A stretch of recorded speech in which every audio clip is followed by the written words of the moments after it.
Today marks exactly 9 months since I started work here as the Chief Executive Officer. It's been challenging but very rewarding. I'm highly delighted for the privileged opportunity to welcome all of you to the 2023 Media Performance Review Conference of the hospital. We are most grateful to the Almighty God for how far He has brought us and for making it possible for us to witness today. I'm also grateful to all of you for taking time off your very busy schedules to honor this invitation. I'm definitely looking forward to your active participation and insightful thoughts as we assess the performance of the hospital for the first half of the year.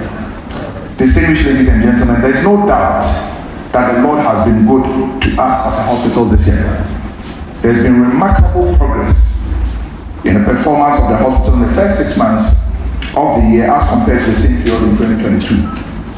Again, a cursory look around the hospital clearly shows marked improvement in its infrastructure and work environment during the period under review, thanks to the enormous support from the staff, our cherished partners, and of course the board.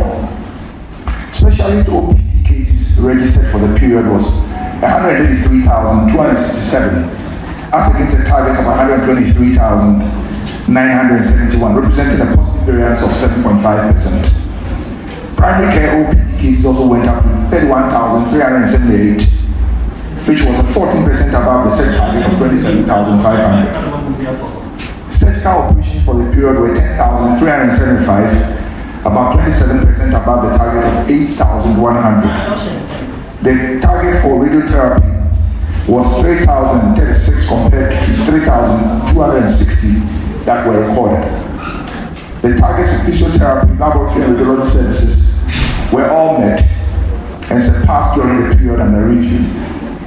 Emergency admissions, deliveries, blood screened and collected were a few of the services that did not meet the target set for them.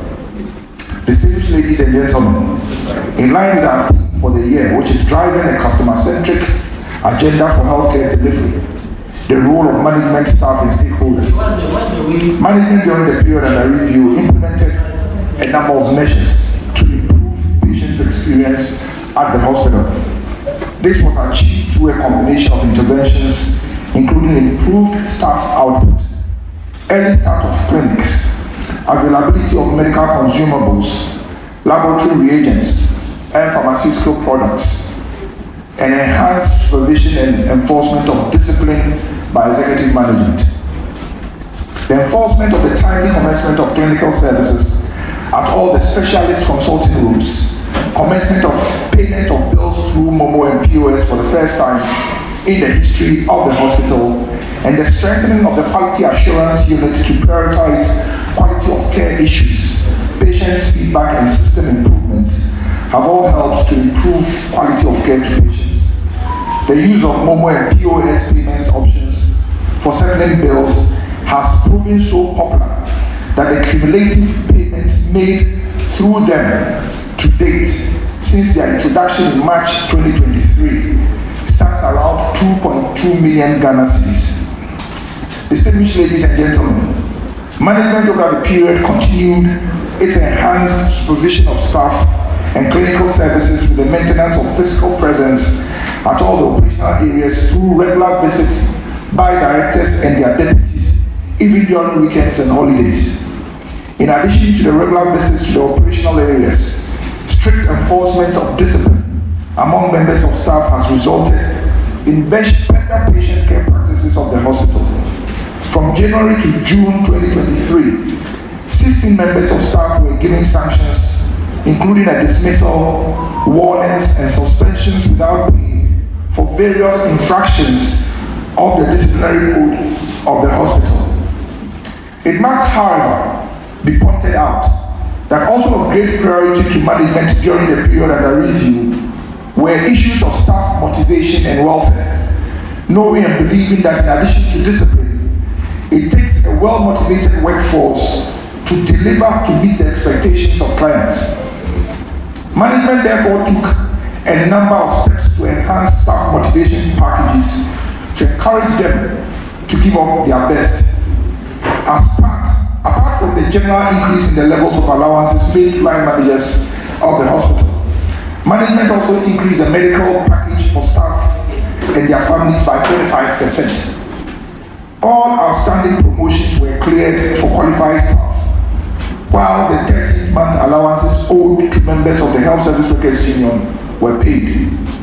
To further demonstrate management's commitment in this direction, a payment plan has been agreed with the unions whose members are entitled to the allowance to clear the 2022 amounting to 5.2 million Ghana cedis by the end of the year. It is the expectation of management that these sets of interventions will motivate and encourage staff members to go to the extra mile to meet patients' expectations for quality clinical services at the hospital.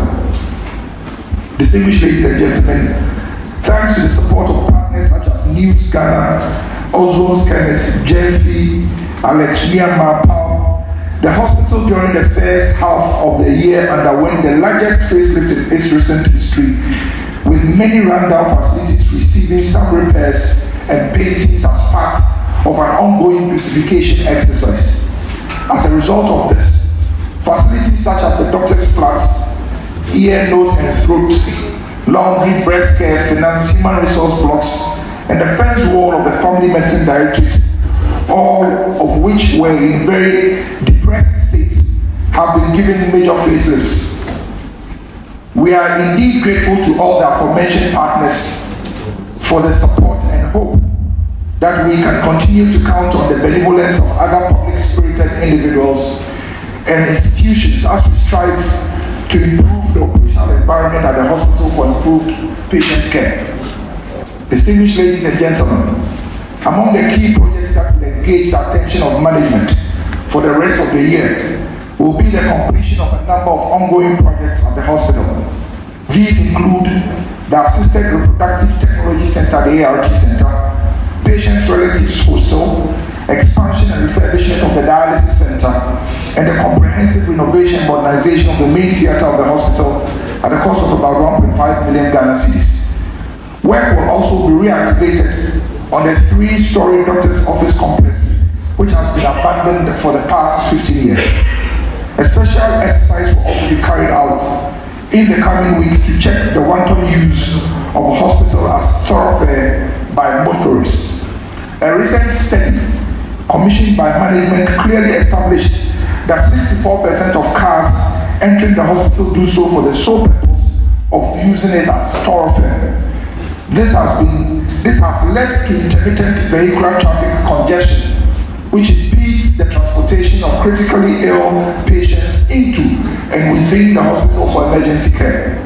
Under the upcoming exercise, all motorists, with the exception of staff members and emergency vehicles, will be expected to exit from the same gate through which they entered the hospital, except under certain circumstances. Other projects that will receive the priority attention of management is our Santehene-led initiative to raise $10 million US for the comprehensive renovation of the old G blocks, which serve as the main patient facilities of the hospital. As widely publicized by the press, the master plan for the comprehensive renovation of the old G blocks has been developed for execution as part of the Asantehene's 25th anniversary legacy projects next year. On behalf of the board, management, staff, and patients of the hospital, I wish to convey my heartfelt appreciation to the overlord of Asantehene for his impeccable leadership in the initiation of the project, which will be the first of its kind since the construction of the hospital in 1954. I am also grateful to the new Komfo Anokye Project, ICAP, a group of engineering, real estate, finance, marketing, and communication experts who have been put together to develop the master plan for the project at no cost to the hospital. As the sole tertiary healthcare provider in this part of the country, KATH has served the people of Ashanti region, Ghana and beyond extremely well over the decades, and it's our humble expectation that we will all contribute our widow's mite when the fundraising campaign is launched for the project by the Asantehene in the course of the year. Before I bring my address to a close, I wish to thank all our stakeholders for your abundant show of support, encouragement, and prayer so far, and pray that we will continue to work together to make KATH the model tertiary healthcare facility we all want it to become. May the good Lord richly bless you for your attention. May we all have a very productive review conference. Thank you.